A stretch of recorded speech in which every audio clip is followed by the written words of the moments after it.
Здравствуйте. На телеканале «Новый век» программа «Вызов 112» в студии Эльвира Фазлиева. И сегодня мы покажем, как в разных районах Казани с высоты упали 2 человека. Девушка скончалась на месте, мужчину госпитализировали. Расскажем о гибели 16-летнего водителя мопеда после аварии в Чистополе и наезде на девочку на самокате в Казани. Я говорю, человек вообще не был, он говорит, что он... А также задержание нетрезвой компании в Нижнекамске. Почему это делаете? Нет! И водитель с признаками опьянения врезался в трактор дорожных служб. Он на тормоз нажимал, похоже, сука, бум! Это и не только. Прямо сейчас. 2 человека упали сегодня днем с высоты в Казани. На улице Державина 27-летняя девушка упала предположительно с 16-го этажа. От полученных травм она скончалась на месте. Причины случившегося сейчас выясняют следователи. А на Батаршина из окна 9-го этажа выпал 34-летний мужчина. Он выжил. Его с различными травмами и многочисленными переломами госпитализировали. Стражи порядка выяснили, что мужчина пришел домой сильно нетрезвым. Дома находилась его сестра, но она занималась домашними делами.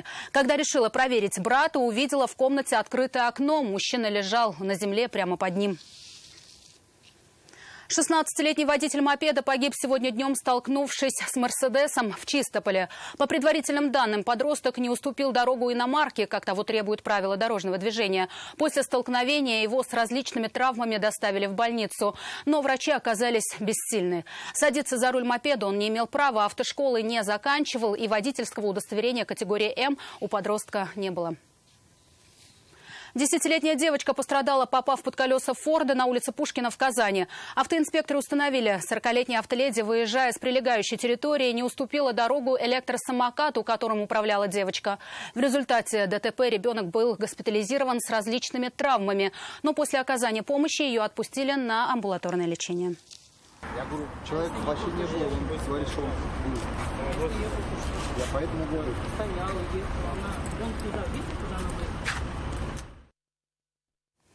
Две «Тойоты» не смогли разъехаться на перекрестке улиц Декабристов и Мулланура Вахитова. За рулем обоих иномарок были женщины. Они обе утверждали, что на перекресток выехали на зеленый сигнал светофора. Удар пришелся на водительскую сторону «Тойоты Венза». Несмотря на сильное столкновение, в аварии никто не пострадал. Мы на зеленый, она перпендикулярно, как тоже говорит, на зеленый. Ну, как всегда, у всех зеленый свет. Водители иномарок рассказывать на камеру, как произошла авария, не захотели. Разговорчивая была пассажирка Toyota Venza. Она рассказала, что ее подруга выехала на перекресток на разрешающий сигнал светофора. И неожиданно для них слева показалась Toyota Camry. Но она вот неслась большой, потому что я краем глаза увидела, что вот эта черная морда несется. Я говорю, Вера! Но не разошлись. Удар пришелся на водительскую сторону Toyota Venza. Несмотря на сильное столкновение, в аварии никто не пострадал. Девушка, которая была за рулем Toyota Camry, рассказывать, как все произошло, не захотела и была против съемки. А что вам нужно, девушка? Скажите мне. Однако в разговоре с автоинспекторами призналась, также ехала на зеленый сигнал светофора и правил не нарушала. Судя по тому месту, где она остановилась после ДТП, она успела пересечь несколько полос в сторону проспекта Ибрагимова. Обе женщины надеются, что камеры видеонаблюдения зафиксировали момент ДТП, чтобы одной из них все же удалось доказать свою правоту на разборе в ГИБДД. К слову, Toyota Venza еще можно отремонтировать, а вот у Camry практически полностью была разбита передняя часть, и вряд ли есть смысл ее восстанавливать. Рамиль Галиуллин, Нафиса Минязова, Константин Бушуев. Вызов 112. Водитель «Опеля Мокка» ночью на полном ходу врезался в трактор дорожных рабочих, ремонтирующих проезжую часть, при этом чудом не сбив людей. Удар, признались строители, был очень сильный. Иномарка влетела в щетку для подметания асфальта, она разлетелась на части. Сам «Опель» тоже был основательно разбит. Сработали все подушки безопасности. Причина аварии, говорят, была понятна сразу. От водителя исходил сильный запах спиртного. Дожидаться автоинспекторов он не пожелал и скрылся, едва тракторист отвернулся осмотреть повреждения. Рабочих никого не сбил, да? Надо взять, трактор никто не стоял. Они ремонтируют проезжую часть на улице Камчатская. Трактором сметали щебенку с асфальта и оставили его на дороге, предварительно выставив предупреждающие знаки. Он на тормоз нажимал, похоже, сука, бум! Сначала вот на этот камачек мне врезался. Я думал, там, из-за воды, наверное, заехал, и стук покусился. Скорость, говорят рабочие, у автомобиля была около 60 км в час, но удар был очень сильным. Щетка трактора, по сути, сплошной толстый металл под замену. Досталось и иномарке. Сработали все подушки безопасности. С правой стороны вообще разбитый капот согнутый у него до этого, до половины лобового. Как только он вышел из автомобиля, рабочие поняли истинную причину аварии. Говорят, водитель «Опеля» был сильно пьян. Пьяный сильно? Ну, шатался вот так. Он никакой, он еле на ногах стоит.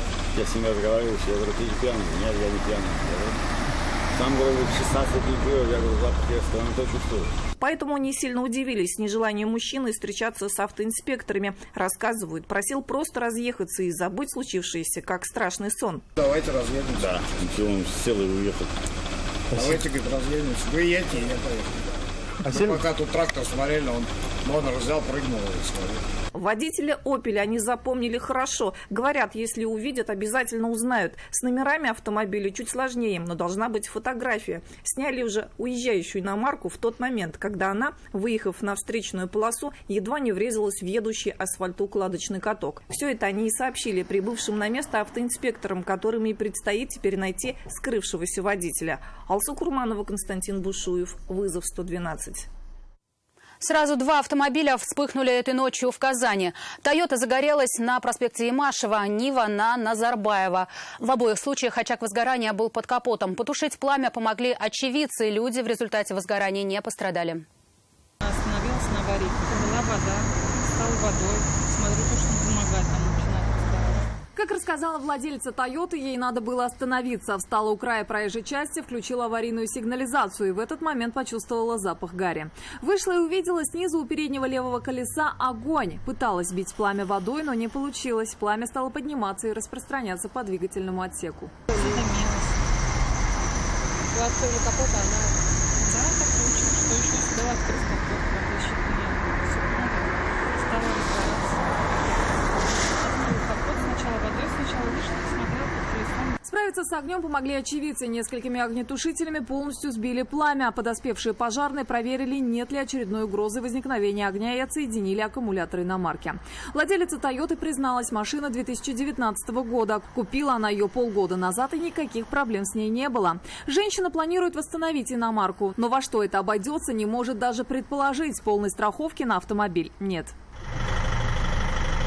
В это же время на улице Назарбаева прямо на ходу вспыхнула «Нива». Спасти автомобиль помогли и проезжавшие мимо автомобилисты, и прибывшие на место пожарные. Сейчас дознавателям предстоит установить причину возгорания. Нафиса Минязова, Константин Бушуев, вызов 112. В Нижнекамске компанию молодых людей привлекли к ответственности за хулиганство и неподчинение законным требованиям сотрудников полиции. Стражи порядка вызвали жителя дома, уставшие от шумной компании, распивавшие алкогольные напитки во дворе. При виде сотрудников патрульно-постовой службы подвыпившая молодежь стала вести себя еще громче и нападать на полицейских. Имя свое, фамилию, отчество представьте. Почему вы не представляете? Они кричали о незаконности задержания и произволе, говорили, что распивать алкоголь могут где хотят. Хотели во дворе одного из нижнекамских домов. Местным жителям надоели крики нетрезвой компании, 3 девушек и 1 молодого человека, и они вызвали полицию. На неоднократные требования стражей порядка прекратить противоправные действия не реагировали. При этом одна из девушек нанесла патрульному несколько ударов. В связи с чем было принято решение об их задержании и доставлении в отдел полиции для дальнейшего разбирательства. В это время проходивший мимо мужчина попытался заступиться за девушек и стал мешать полицейским. Предупреждение он не понял и сам оказался в патрульном автомобиле. Медицинское свидетельство не установило. Все 4 задержанных были в состоянии алкогольного опьянения. В отношении всех правонарушителей были составлены административные материалы по статье 19.3 и 20.21 Кодекса об административных правонарушениях Российской Федерации. Нижнекамский районный суд признал их виновными и оштрафовал. Помимо этого, материалы по факту получения сотрудника полиции телесных травм были направлены в Следственный комитет. Процессуальное решение примут после проводимой проверки. Станислав Яковлев, вызов 112. Это все, о чем успели вам рассказать. Обо всех происшествиях вы можете сообщать нам по телефону 570 50 50 или на мобильный 8 98 69 112 112. Также мы доступны и в социальных сетях. Присылайте видео, снятое вами. В студии была Эльвира Фазлиева. До встречи и не бросайте вызов судьбе. Вдруг она его примет.